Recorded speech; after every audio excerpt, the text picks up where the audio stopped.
तो साथियों, अभी तक हमने जो पढ़ लिया उसमें हमने पाठ्यक्रम को विभाजन को लेकर पढ़ा। तो साथियों, अभी हम ये पढ़ेंगे कि जब मूल्यांकन करने जा रहे हैं तो उसमें 9 जो पॉइंट्स हैं या 9 ग्रेडिंग सिस्टम क्या है, इसको लेकर प्रश्न हमारे एसटीसी, बीएड या शिक्षक भर्ती से जुड़े हुए तमाम सारे जो प्रतियोगिताएं, जो परीक्षाएं होती है, उनमें ये डेफिनेटली सवाल पूछे जाते हैं। इसको सतत एवं व्यापक मूल्यांकन को लेकर, ग्रेडिंग सिस्टम को लेकर, तो वो क्या है इसके बारे में हम थोड़ा सा अध्ययन करेंगे। तो ये 9 ग्रेडिंग सिस्टम क्या है?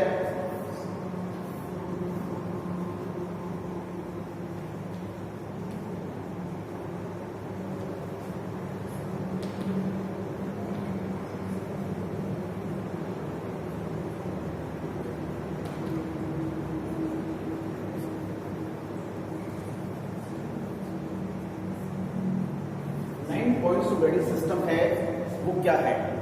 तो सबसे पहले तो हम ये समझेंगे कि जैसे हम किसी को ए मिल रहा है, किसी को ए स्टार मिल रहा है, किसी को ए प्लस मिल रहा है या किसी को A1 ग्रेड मिली, वास्तविक ग्रेड क्या है?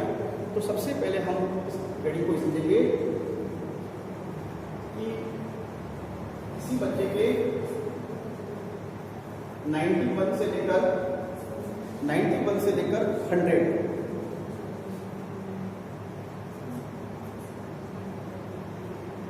की ग्रेडिंग में नंबर आता है तो उस बच्चे को या तो A1 दे देंगे, A1 या फिर A डबल स्टार दे देंगे, उसे A डबल स्टार दे देंगे।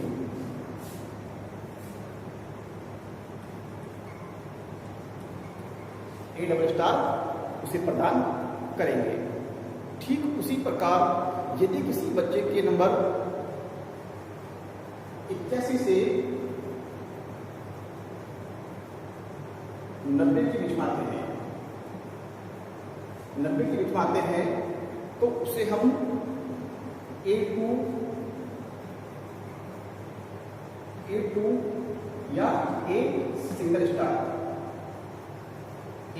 सिंगल स्टार उसे प्रदान करेंगे। ठीक उसी प्रकार किसी बच्चे के 71 से 80 के बीच में अंक आते हैं। मान लो किसी बच्चे के 71 से लेकर 80 तक अंक आ रहे हैं, तो उसे हम बिल्कुल उसी तरह B1 या B डबल स्टार देंगे। B1 या B डबल स्टार सिस्टम से प्रदान करेंगे। और ठीक उसी प्रकार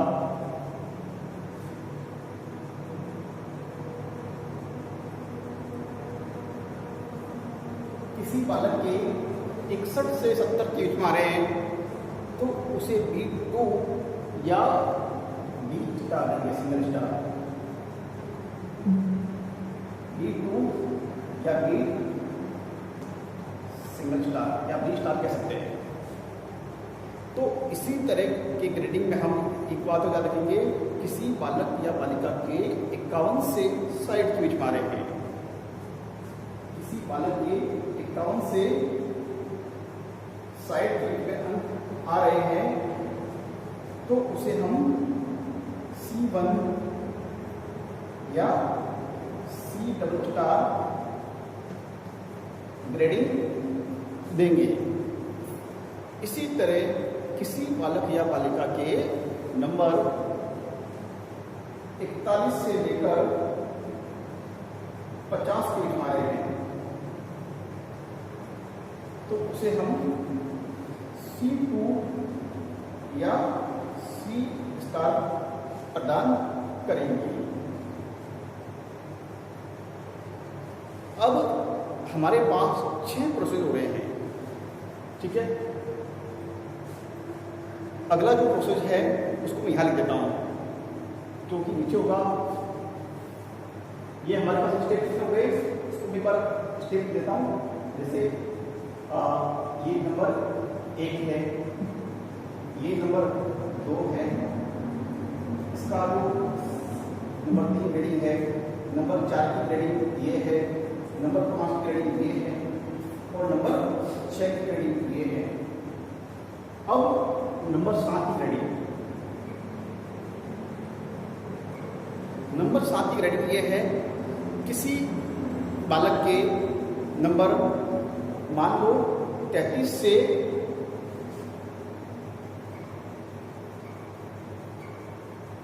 लेकर 40 तक आते हैं।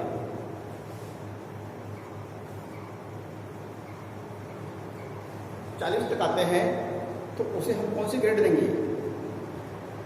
बिल्कुल देंगे डी ग्रेड देंगे, उसे हम डी ग्रेड देंगे। अब डी ग्रेड का कोई मतलब अलग से कोई इसमें स्टार वगैरह नहीं देखा, सिर्फ डी ग्रेड देंगे।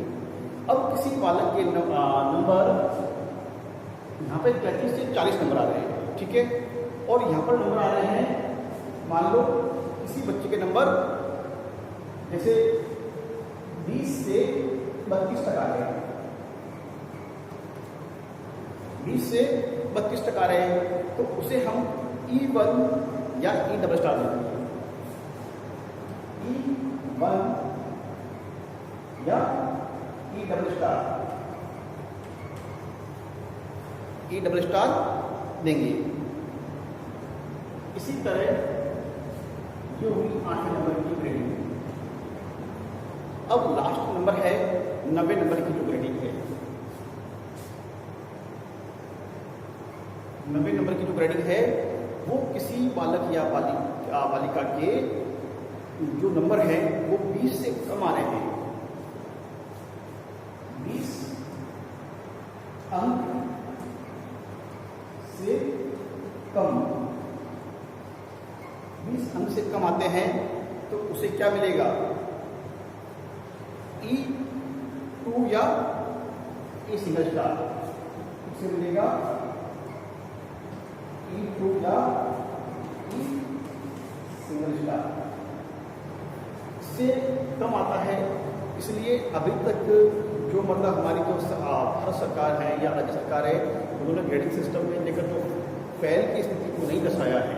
ये तो उसकी ग्रेडिंग सिस्टम है कि उसे अगली कक्षा में प्रमोट करना पड़ेगा, लेकिन उसमें आज उन्होंने इस तरह की दर्शाया नहीं है। और साथियों, साथ में ये भी बताना चाहूँगा कि आपने जो ग्रेडिंग पढ़ी है उसमें से जो प्रश्न जो बनता है इस तरह से बनेगा कि यदि किसी बालक के नंबर जैसे A+ है या B डबल स्टार है, C डबल स्टार है, या किसी के नंबर मान लो 32 तक आए हैं, तो वो कौन सी ग्रेड में आएगा? या तो ग्रेड पूछी जाएगी या फिर ग्रेड के आधार पर नंबर पूछे जाएंगे। तो हमें ग्रेड भी सीखनी है, साथ में उसकी किस ग्रेड के अंतर्गत वो आ रहा है और उसे क्या नंबर मिलेंगे। तो नंबरों को भी ध्यान में रखना है हमें, और साथ में उसकी ग्रेडिंग को भी ध्यान में रखना है, और इसी पे आधारित प्रश्न यहाँ पर रहेंगे।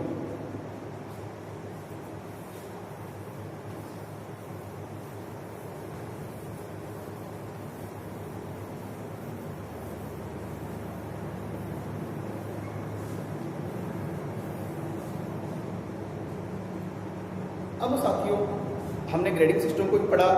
अब हमारे साथ में लास्ट में हम पढ़ते हैं मूल्यांकन को लेकर।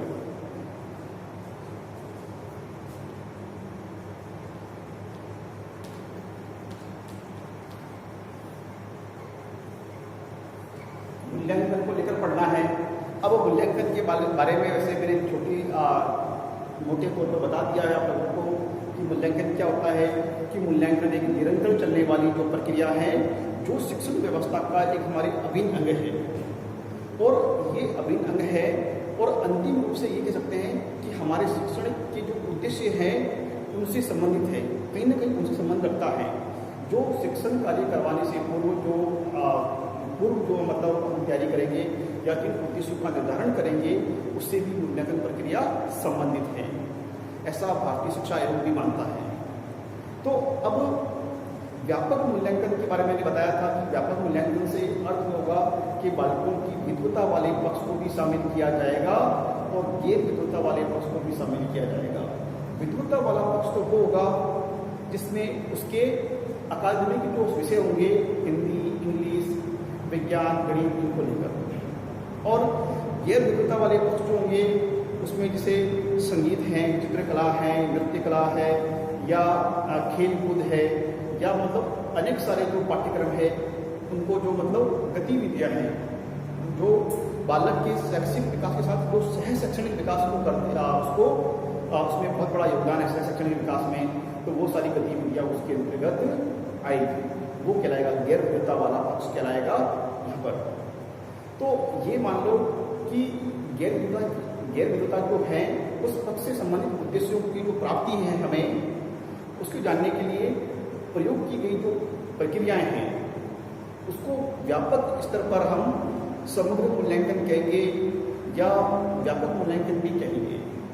तो अब ये बात ध्यान रखो साथियों कि राष्ट्रीय शिक्षा नीति में तथा इसी जो संशोधन किया गया था, राष्ट्रीय शिक्षा नीति में जो संशोधन किया गया था 1992 में इसकी जो समीक्षाएं हैं उसको लेकर उसमें कुछ संशोधित भाग जो सामने आया था हमारे, और उसमें ये बात 1992 में ये प्रकाशित की गई थी, बात इंगित की गई थी कि मूल्यांकन प्रक्रिया में विविधता तथा गैर विविधता, शैक्षिक और गैर शैक्षिक या सह शैक्षिक जो मतलब पक्ष हैं दोनों को मतलब अधिगम अनुभव से संबंधित हमें रखना है, और दोनों ही पक्षों को अधिगम अनुभव जो अधिगम है हमारा उस प्रक्रिया में उसे सम्मिलित भी करना है।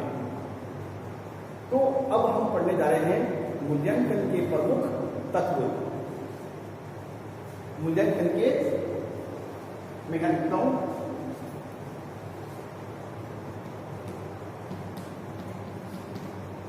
मूल्यांकन के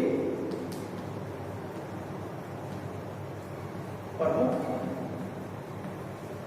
तत्व। अब मूल्यांकन के जो तत्व हैं, सबसे पहला तत्व है हमारे पास में आधार रेखा मूल्यांकन।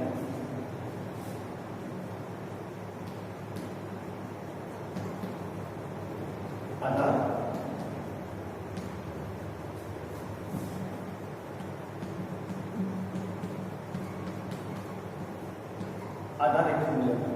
अब साथियों आधार रेखा मूल्यांकन क्या है? लगभग हमारे राजकीय विद्यालयों में जो साथी शिक्षक जो पढ़ा रहे हैं, हमारे गुरुजी जो पढ़ा रहे हैं, वो जब भी कक्षा क्रमोन्नत होकर प्रमोद होकर जब अगली क्लास में आते हैं, जब वो शिक्षण व्यवस्था जब समय सारणी बनती है, समय सारणी के अनुसार कि 5वीं क्लास में हिंदी कौन विषय पढ़ाएगा, कौन से अध्यापक जी पढ़ाएंगे, गणित कौन पढ़ाएगा, या फिर पर्यावरण वाला कौन पढ़ाएगा, और जो बाकी अंग्रेजी वाला सब्जेक्ट है उसे कौन पढ़ाएगा। तो इसके लेकर जो गुरुजी जो पढ़ाने वाले हैं वो पूरी कक्षा का एक आधार रेखा मूल्यांकन करेंगे। उसको हम इंग्लिश में कहेंगे बेसलाइन कहेंगे, बेसलाइन टेस्ट करेंगे, और टेस्ट के लिए हम एक टूल तैयार करेंगे, एक प्रश्न पत्र तैयार करेंगे। उस प्रश्न पत्र में जिस कक्षा को पढ़ाना है उससे एक कक्षा स्तर कम की योग्यताओं को ध्यान में रखते हुए अब 5वीं क्लास में जो बच्चे आ रहे हैं वो 4थी कक्षा को उत्तीर्ण करके आए हमारे क्लास में, और जब 4थी कक्षा को उत्तीर्ण करके आए तो उनका लेवल 4थी कक्षा को पास हुए तब तो 5वीं में आए ना, तो उसी के आधार पर प्रश्न पत्र का निर्माण यहाँ किया जाएगा, और उसी के आधार पर बालकों के कक्षा स्तर को निर्धारित किया जाएगा। तो ये कहलाएगा आधार रेखा मूल्यांकन।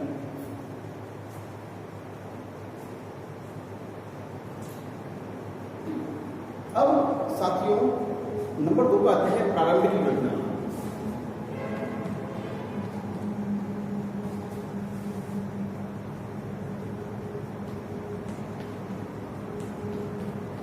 अब प्रारंभिक योजना क्या है? हमने आधार रेखा मूल्यांकन कर लिया, हमने ग्रुप जो मतलब ग्रुप भी डिवाइड कर दिए, कक्षा स्तर का निर्धारण भी कर दिया, हमने अब पूरी योजना बनानी है कि क्या जो पाठ्यक्रम है उसको कैसे पढ़ाया जाए, पाठ्यक्रम निर्धारण किस तरह किया जाए, और किस बालक को क्या आता है। उन बालक के उस बालक के हमने अलग अलग पोर्टफोलियो बना दिए, अलग अलग बालक के पोर्टफोलियो बना दिए, और निरंतर कक्षा कक्षी गतिविधियाँ हो रही है। तो हमने सबसे पहले एक पाठ्यक्रम को बांट दिया 2 टर्म में, 2 टर्म से बांटा हमने 5-5 महीने की अवधि बांट लिया। उस पाठ्यक्रम को हमने फिर 2-2.5 माह की अवधि बांटा, और 2.5 माह की अवधि से पाठ्यक्रम को हमने महीने की अवधि बांटा, और महीने की अवधि के पाठ्यक्रम को हमने पाक्षिक रूप में 15 दिन की अवधि में बांटा, और 15 दिन की अवधि के बाद में हमने उस पाठ्यक्रम को साप्ताहिक पाठ्यक्रम के रूप में बांटा है, और साप्ताहिक के बाद में हमने दैनिक पाठ्यक्रम को, जो दैनिक डायरी में हम लोग पढ़ते हैं, उसमें बांटा। तो ये होगी प्रारंभिक योजना। तो प्रारंभिक योजना आपकी किस प्रकार रहेगी और किस प्रकार हम उसे लागू करेंगे, ये हो जाएगी प्रारंभिक योजना। तो तीसरे नंबर की जो योजना है हमारे पास में, वो है समूह शिक्षण।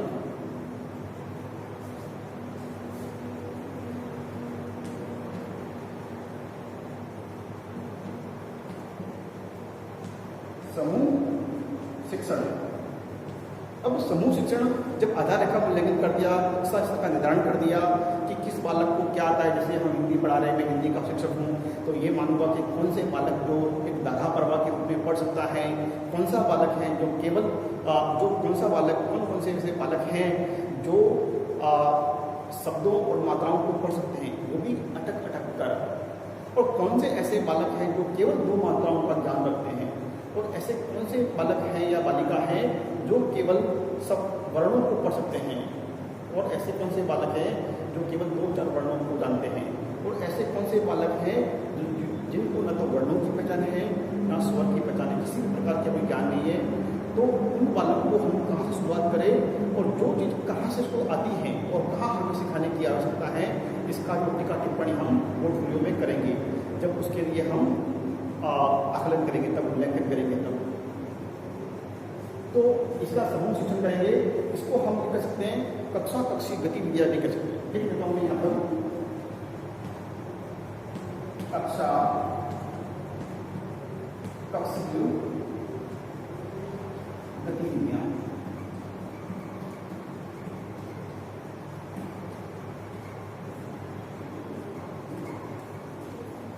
कक्षा कक्षी गतिविधियां कह सकते हैं। उसके बाद होता है शिक्षण के दौरान अवलोकन। नंबर 4 आता है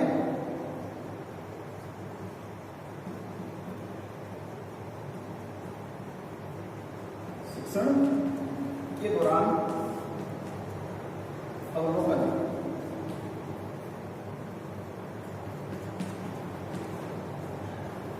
अब शिक्षण के दौरान अवलोकन क्या होगा? शिक्षण के दौरान अवलोकन ये होगा कि जब शिक्षक से मैं हिंदी पढ़ा रहा हूँ और शिक्षण का अवलोकन करा रहा हूँ, तो मेरे द्वारा पढ़ाए गए अलग अलग ग्रुप का टीचिंग होगा। तो अलग अलग ग्रुप के लिए मैंने अलग अलग पहले तो सामूहिक शिक्षण करवा दिया उनको मैंने, फिर मैंने ग्रुप में डिवाइड करके, ग्रुप में विभाजित करके उनको शिक्षण करा रहा हूँ। तो कौन से बालक को मात्राओं का ज्ञान है, उसे मात्रा सिखाने की आवश्यकता है, उसे मात्रा सिखाई हमने, और कुछ बालक मात्राएं जान गया है तो उसे अगले ग्रुप में, अगले कक्षा स्तर में उसे मतलब मुझे प्रमोट करना है।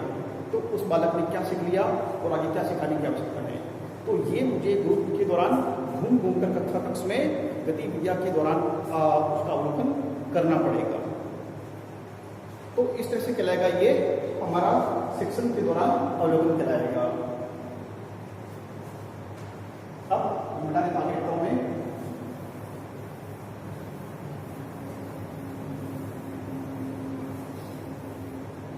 अब जो हमारा अगला जो पॉइंट है, 5वां पॉइंट है, वो मूल्यांकन की अन्य उपकरणों का प्रयोग। मूल्यांकन के अन्य उपकरणों का प्रयोग।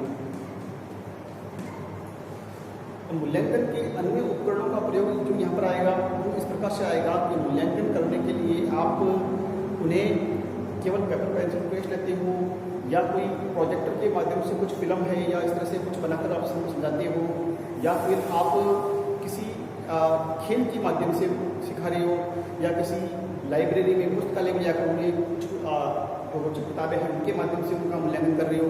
तो आप किन विधियों का प्रयोग कर रहे हो उनके लिए, तो वो कहलाएगा अन्य उपकरण कहलाएंगे। अब जो अगला जो पॉइंट हमारे सामने आएगा, शिक्षण योजना में बदलाव।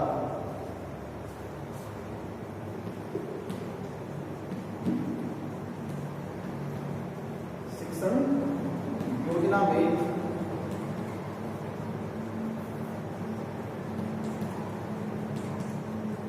बदलाव। शिक्षण योजना में जो बदलाव है वो ये होगा कि हमने जो पूरा पाठ्यक्रम है, जैसे हमने फर्स्ट टर्म बांटा, सेकंड टर्म में बांटा, लेकिन मंथली जो पाठ्यक्रम हमने बांटा कि इस मंथ में हमारा ये जो टारगेट है पाठ्यक्रम का और ये पूर्ण हो जाना चाहिए, लेकिन पूर्ण हो जाने के दौरान शिक्षक अपना पाठ्यक्रम पूरा करवा देगा, लेकिन छात्रों को, बच्चों को कितना समझ में आया है या नहीं आया है, तो अब उसके साप्ताहिक पाक्षिक पाठ्यक्रम को भी बांट दिया है शिक्षक जी ने और साप्ताहिक भी बांट दिया है और दैनिक पाठ्यक्रम में बांटा है। लेकिन जब उसका जब आकलन किया जाएगा तब उसमें ये पता चलेगा कि बालक ने कितना अधिगम किया है, और अधिगम के बाद कुछ स्तर पे बालक का अधिगम नहीं हो पाया है, और नहीं हो पाया है तो उसके पीछे कारण क्या है, क्यों नहीं हो पाया है, तो उस आधार पर शिक्षक अपनी जो योजना है उस योजना में किसी तरह का परिवर्तन करेगा, और वो परिवर्तन उस शिक्षक को पता चल जाएगा कि मुझे कहाँ परिवर्तन की आवश्यकता है, तो ये कहलाएगा शिक्षण योजना में बदलाव या परिवर्तन। तो अब होगा उसके बाद जो 7वां पॉइंट होगा 2 रचनात्मक मूल्यांकन।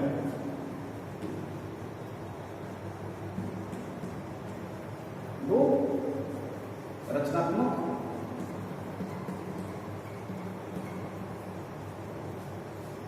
मूल्यांकन।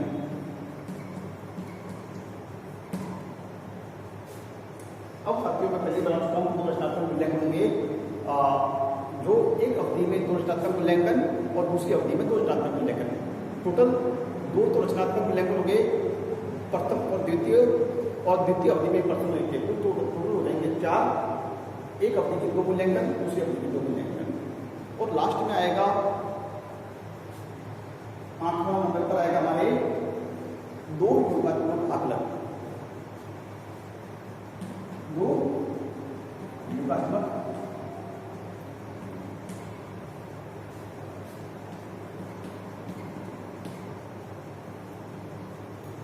योगात्मक आकलन आएगा।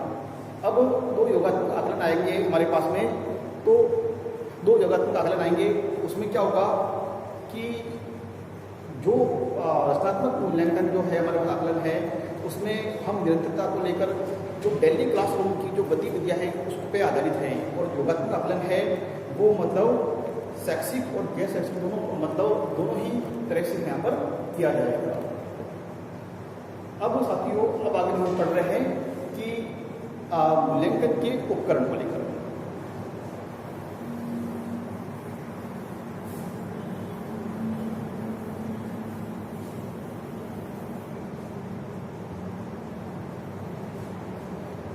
अब पढ़ेंगे मूल्यांकन के उपकरण को लेकर।